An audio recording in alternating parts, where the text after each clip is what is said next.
Welcome back to Our Life. You already know what this game is, what we're doing, this visual novel. I'm excited. We are finally finishing the child era of our friendship, and we will be moving on today. So we're gonna go to the final moment, Fireflies. All right, tonight we're going to catch fireflies. At this blunt oh my gosh, we're starting off strong. I can't say the word declaration. From your sister, you looked up from your macaroni and cheese dinner. Fireflies were a familiar sight over summer, coming out on warm nights to dance through the sky. Tonight was particularly balmy. You knew there were bound to be a ton of them around. Oh, you are you? Yeah. You rocked lightly from side to side in your seat, already excited for your after-dinner activity. Catching fireflies was a great way to spend a summer evening, and you could already envision the little lightning bugs drifting through the darkened sky. That's a good idea, Lizzie.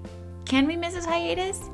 Shiloh tapped his fork against the table excitedly, his face lighting up as he looked at Lizzie. It was unusual for Shiloh to still be here. Like always, his mom had to bring him over really early in the morning before her job started. But normally, she would have picked him up by now. She called before dinner to let your moms know she'd be late. You didn't hear why. Probably more work things. You thought maybe getting to hang around with Shiloh for longer is what made Lizzie want to keep running around outside. Staying at home and watching TV was never an option for her with guests over. That's why you were pretty sure she'd get your moms to agree. Well, it's already so dark out there. Lizzie gave Mom the best puppy dog eyes she could, slowly spooning mac and cheese into her mouth while you waited there for their response. Let them go. Nights like this don't happen every day. Your parents exchanged a look, then Mom eventually sighed and nodded back. Yes! Along with Lizzie's cheers, you threw your arms up in triumph, but waited until you finished chewing to say anything because you knew it was rude to talk with your mouth full. Fine. Just make sure you stay on the hill behind our house with all the poppies, okay? Duh, Mom. That's where most of them are. The idea had only just been planted in your head, but already you could just picture all the glowing lights spread out in front of you, like the fairies from the bedtime stories Mommy read sometimes. All too quickly, it became a race to see who could finish their food first. No choking at the dinner table now. That's right. If someone died, we'd have to cancel the Firefly trip after all. Well, I mean, if someone dies. Yep, if someone dies. Mom said it like a joke, but you knew that they were both telling you kids to slow down. Shiloh did immediately. When you glanced at Lizzie, you saw her still eating faster than she should. Elizabeth. No one is gonna die. Sheesh. A knock on the door interrupted Mom before she could no doubt scold your sister. I'll get it. Your big sister jumped out of her seat and ran over to the door, pulling it open without even looking out the window to see who it was. Huh? You shifted in your seat to try and get a glimpse of the unexpected guest. Hi. Good evening, Cove. Your mommy had already walked to the door by the time you managed to see past Shiloh's flappy hat. Cove, what are you doing here? In an instant, you'd hopped out of your seat and run over, a wide grin on your face. Cove returned it with a small one of his own. Bouncing up and down on the balls of your feet excitedly, you tugged on Mommy's sleeve, hoping she'd ask him to stay. It didn't matter why he was there, it meant he could join you all in catching fireflies. Then, for a few seconds, Cove said nothing. He only stood there and looked up at your mommy with a face almost like he was considering turning around and leaving. My dad told me to drop this off because I guess he borrowed it from you. Cove took a familiar screwdriver from out of his large side pocket, eyes now dropped to the floor. We left ours back home when we moved. Great, thanks, bye! Thank you. Why don't you come inside for a bit? Lizzie crossed her arms and lifted her chin. Cove shrugged, and Mom stood from the table too. I'll give your dad a call to let him know you got here all right. Cove shuffled fully inside, eyes remaining on the ground. Mommy closed the door behind him. Hi, Cove. Shiloh gave Cove a friendly smile while waving by holding up his hand and opening and closing his fingers. Cove nodded in response. You could come outside with us if you want to. In the corner of your eye, you could see Lizzie glaring at you for mentioning the excursion to an outsider. Trying not to meet her gaze, you looked at Cove. Whatever Lizzie thought of him, he wasn't exactly a stranger anymore. We're gonna catch oh my gosh, can I read? We're gonna catch fireflies out on the hill, out back. You said that with a smile, hoping Cove would want to come. Yeah. I can do that. I've never caught one before. It's too bad he didn't have a chance before now. The fireflies weren't out when he first moved in, and they must not have been anywhere where he used to live. We can't go until after dinner. After she pointed this out, Lizzie walked back to the table and took her seat. there wasn't much left on her plate. Since this was very true, you decided to finish up your own stuff as well. Cove stepped closer and eyed what was on the menu for your family's meal. Mac and cheese, baby. Have you eaten yet? Yeah, my dad and I ate earlier. What did you have? Eggs. Oh no, Cove! That clipped one-word answer seemed to discourage Shiloh from asking any more questions. His eyes slowly wandered back to the last scraps of food on his plate. Her phone call with Cove's dad must have ended because your mom came back into the room. Okay. Cove, your dad said you can stay for a little while if you'd like, but he's going to come get you before it's too much later. Sure. Fine. Oh, that's fun! This will be so nice. As you polished off the meal, you hoped it would be too. The three of you all finished eating shortly after, and Lizzie led the way outside. Remember, don't stray too far. It's fine, Mom! Shiloh trailed so closely after Lizzie he was nearly stepping on her heels. Cove hesitated at the door. Come on, let's go! After a moment, he did. Bye. Bye, children. Who says children? The two of you were a good 10 or 15 feet behind Lizzie and Shiloh by the time you walked outside. You pushed the door shut behind you, watching their figures get farther and farther away. You're so slow, Jamie. We don't have all night. You started to run when you heard Lizzie's voice calling you, but paused when you saw Cove still walking at a relaxed pace. I'll just walk with him. I don't like running. You fell behind, sidling up next to him and matching his stride. He noticed right away. It's okay. You can go ahead if you want. Nah. After a short while, the two of you reached the hill behind the house. Oh, look at all the fireflies. So cute! The fireflies were out in full force, floating on the breeze, their gentle glow winking in and out and creating an almost magical effect. Lizzie had already climbed to the top. Shiloh was spinning in circles somewhere around the middle. Wow. Shiloh took a moment to come over and welcome the both of you to the hill. Hi guys, it's really great out, huh? See how many there are? Yeah. A firefly danced through the air, landing on Cove's sea green head. I'm definitely laughing, bro. Covering your mouth with a hand, the sound escaped you, and Cove looked at you in confusion. What? Oh, look, Lizzie has one. That's amazing. Shiloh ran to the highest point of the hill, making sure not to lose his hat or backpack along the way. You hummed as the group divided and conquered, shifting your gaze to the dozens of other fireflies sailing around. The game was on. You had a bandage on your thumb, you had a bandage on your palm, 2 bandages on your hand. I would definitely, for some reason, get cuts on my fingers all the time, and I get bruises all the time. I'm literally the clumsiest person alive, but I don't remember getting them. I have a huge bruise on my thigh right now, and it hurts so bad, but I don't know how I got it. I have no idea why it's there. It just started hurting one day, and I was like, oh, this is interesting. So I would definitely have cuts on my thumbs, a bandage on my thumb. Spotting one close by, you approached it with assassin-like stealth, crouching down to make yourself seem like less of a threat. Slowly dragging one foot in front of the other, you crept up towards it, arms outstretched. You closed your hands around the little glowing orb, careful not to crush it. The firefly landed on your palm, almost docile, and you stared down at your prize in delight. Its tiny legs tickled your skin, and you giggled at the sensation.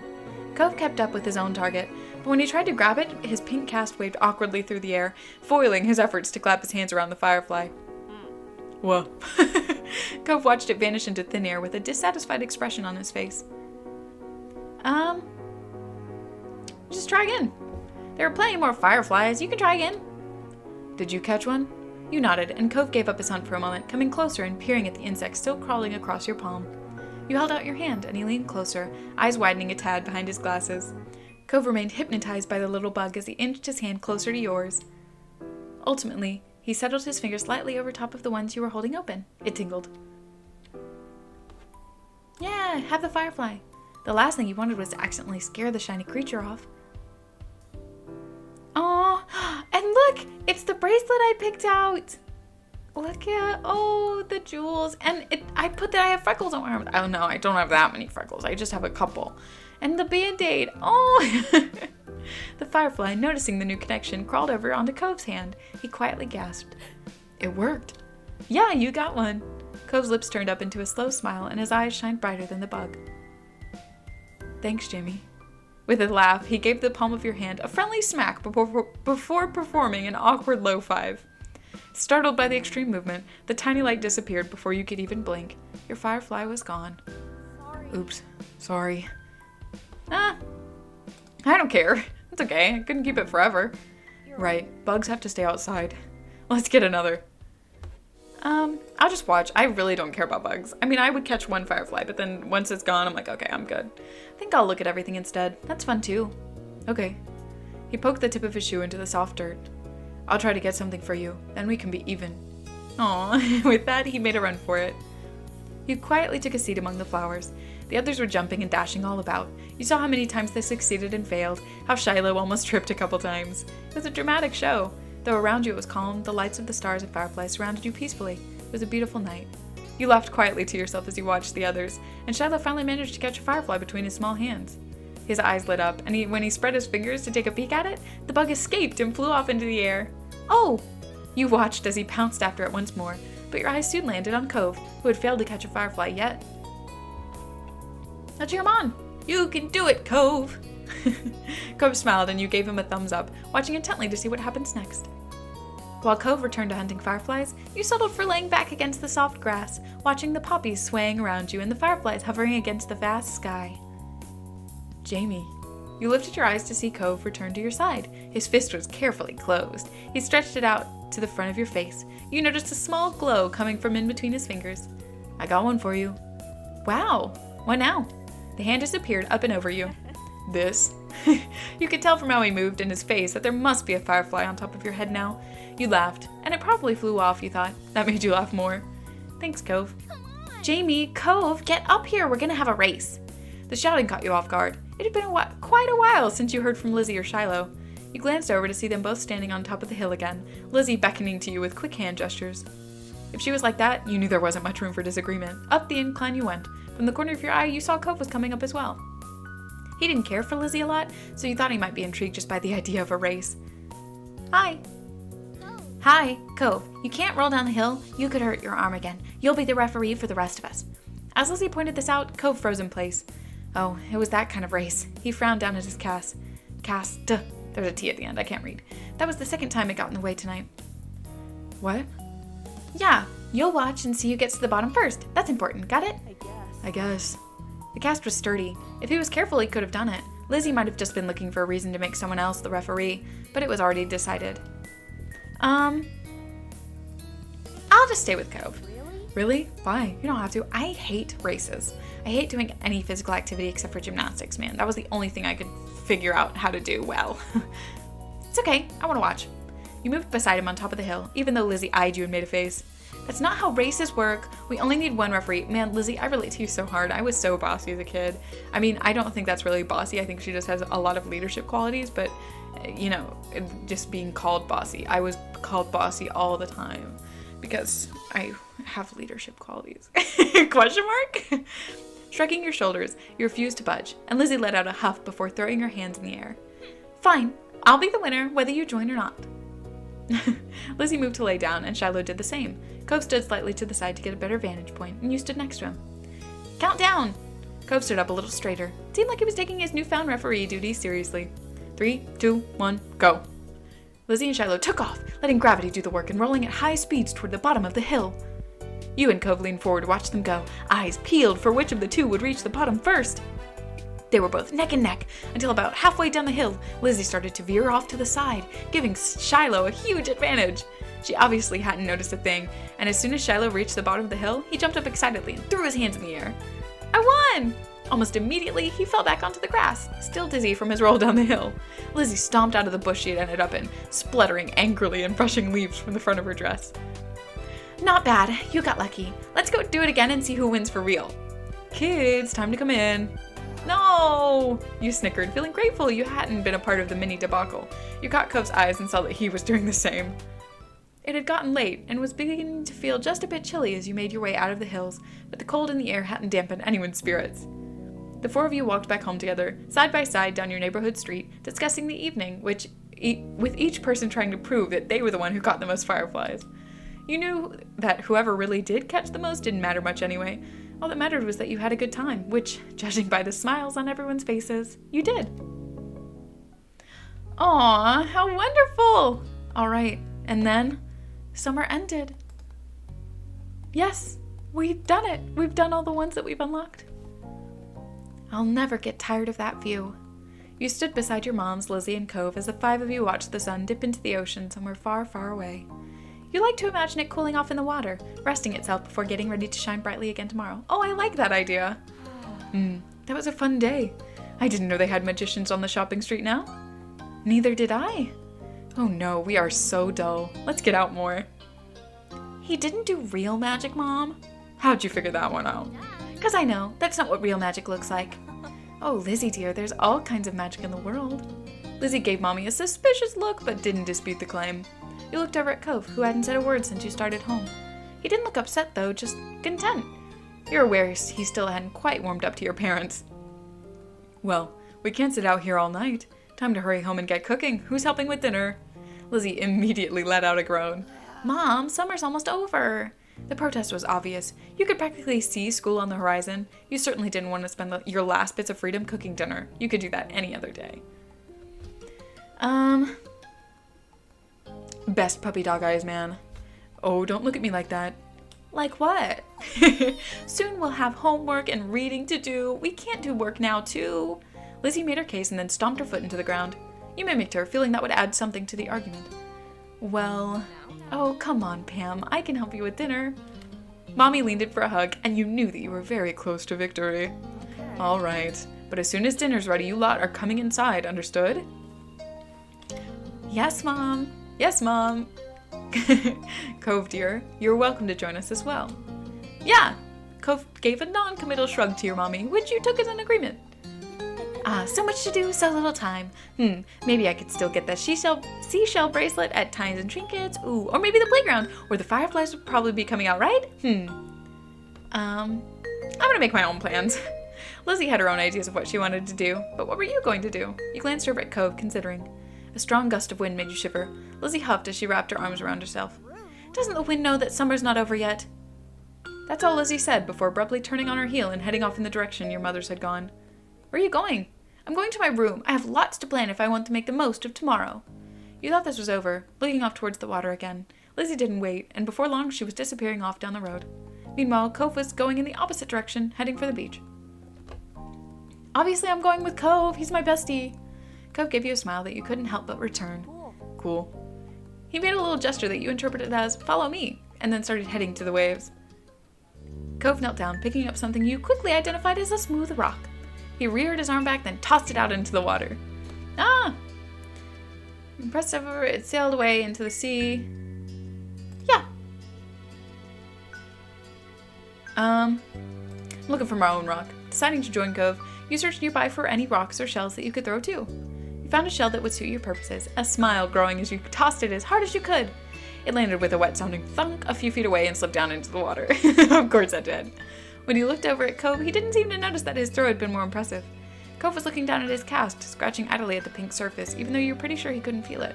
His brows were furrowed, and there was a frown on his face. It's not fair. I've had to wear this cast for ages. I can't even swim. How'd you get it? I was jet skiing. Really? Cove's narrowed his eyes a little. Oh, I didn't mean that in a way as in like, I don't believe you, as in like, tell me more. Yeah, why would I lie? I don't know. Sound cool, maybe? He then continued to explain. I crashed. He gestured to his arm as if to say this was the result. It's hard to believe you're allowed to jet ski. Well, I'm not. Oh. Cove let out a huff, plopping down into the sand. I can't believe summer's almost over. You sat down next to him and nodded in agreement, regardless of the sudden topic change. I don't want to go to school. I mean, I would. I don't want to go to a new school. I think it'll be the same school as you and Lizzie. My dad said something about that. Cool. You're gonna like it. Everyone's super nice. You'd only ever been to one school, but you were sure that his old school couldn't have been that much better. Then again, he did have to make new friends, and meeting new teachers, it could be kind of scary. Cove shook his head, then wrapped his good arm around his knees as he drew them to his chest. You heard a sniffling sound, and when you took a good look at his face, you realized that his eyes were wet. I want to go home. Oh. You'd never had to move before, but you thought you could understand. If you had to go to a new school all of a sudden, with all new people, you'd probably be dreading it too. Even though you sort of maybe understood, you still weren't sure how to help. Okay, I'll see you later? Cove gave his head a small shake. No, I want to go back home. Right. Cove wanted to go back to his old home, the one that sat waiting someplace far from here, the one he would bring up whenever he felt this sad. It had been a while since he had moved in, but he didn't seem to feel any better about being here. You settled back down into the sand, trying to consider what to do. This can be your home. It's a really nice home if you give it a chance. Cove didn't respond to that. He just tightened his arm around his knees, resting his chin on them. You're not gonna leave, right? You'll still be around? The question was a little surprising. Of course! Your parents would have mentioned if you were going to move or something, right? After a second, Cove gave a little nod. Once I get my cast off, we could go swimming. You were fine with him changing the subject again. It'll be too cold by then. He smiled, so he'd know you were only kidding. Cove smiled, then looked back to the waves. My dad keeps saying I'll get used to everything eventually, that I'd feel better then. It used to make me angry. I didn't want to get used to everything. You spared a glance over at Cove, and see the anger had slipped off his face in favor of something almost puzzled. But maybe that would be okay after all, as long as I really do feel better. I can't see it. You could remember, a long time ago, when you first started going to school. You had absolutely not been okay with the idea of being away from your parents for most of the day, to listen to strangers tell you what to do and sit with kids you never met before. Things changing is hard. Aww, I'll hold your hand. You're not quite sure what to say to that, so instead you reach out and take hold of Cove's hand. The one closest to you is the one in the cast, so you make sure you are very gentle. As you watched, Cove's eyes got a little misty once more. Oh, Cove, we're besties. You got the feeling they were different tears than the ones from before, though. I hope next summer I'll surf and go exploring and everything will feel like it's supposed to again. You gave Cove a big smile. I hope so too. The two of you sat quietly, just taking in the sounds of the waves. You hoped that Cove would be able to accept this place as his new home. You'd definitely try to help in what ways you could. There were so many wonderful things here Cove probably hadn't even seen yet. Lost in thought, you started a bit when you heard a faint, familiar sound. The sound of your mom shouting your name. You look over your shoulder, realizing it was probably time for dinner. Time had gone by really fast. You stood and dusted the sand off yourself. My mom's calling. It's time for dinner. You should come. Cove looked up at you, expression screaming reluctance, yet ultimately, okay. When you smiled, Cove returned with one of his own. Jamie, thanks. It was nice, where you were right then. But the two of you couldn't stay there in your own little world any longer. You were being called forward. So the both of you ran off towards your house, leaving the waves and summer behind. Oh, we made it. The ocean.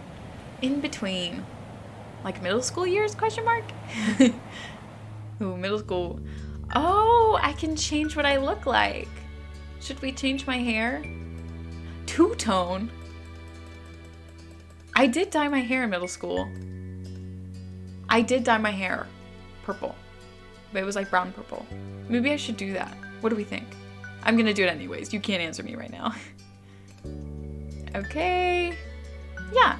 Oh, I can even change, like, maybe I want to wear something different now. I really don't, but I'll also wear... Can I? Oh, I could just add everything? Okay. I thought you could only pick certain things, but I like everything. Done. All right. Let's see. My feelings for comfort. Definitely direct or relaxed. I would say probably still direct. We're still probably like, bro. Should we have a crush on him? Should we have a crush on him? Okay, we have a crush on him. Yep. Choose to customize Cove yourself or let his prior experiences determine it. Oh my gosh. Oh my gosh. Oh my gosh. I want him to have ruffly hair. He's definitely still got glasses. Oh my gosh. Why am I having so much fun? Oh, no swim trunks, bro. Okay, brown pants. He's got a scar. Oh, from his thing? Okay, just one bracelet is fine. No necklace. That's fine. Casual. His PJs. I get to change his PJs. Okay, no glasses to bed. Okay, one or the other. We'll go with the purple. Probably wears glasses to run. I think that matches better, to be honest. Okay. I didn't get to change his personality. Just his clothes. Is that what I was supposed to do? Uh-oh. Let me just save. That's fine. If we didn't change his personality, it can be based on what happened before. So I guess I just didn't follow the instructions very well. And I think this is where we will end it here. We can come back right to this and we will get into what happens in their teenage years. Woo! I hope you enjoyed. I hope you have a good day, good week, good year, good life. And I will see you next time.